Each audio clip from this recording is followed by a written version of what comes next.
చాలా బాధగా ఉందండి.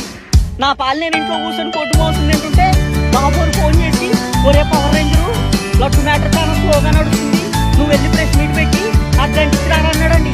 సరే బాబు రెస్టారెంట్ ఇచ్చారు కదా, పైగా ప్రభుత్వం మందే, మనం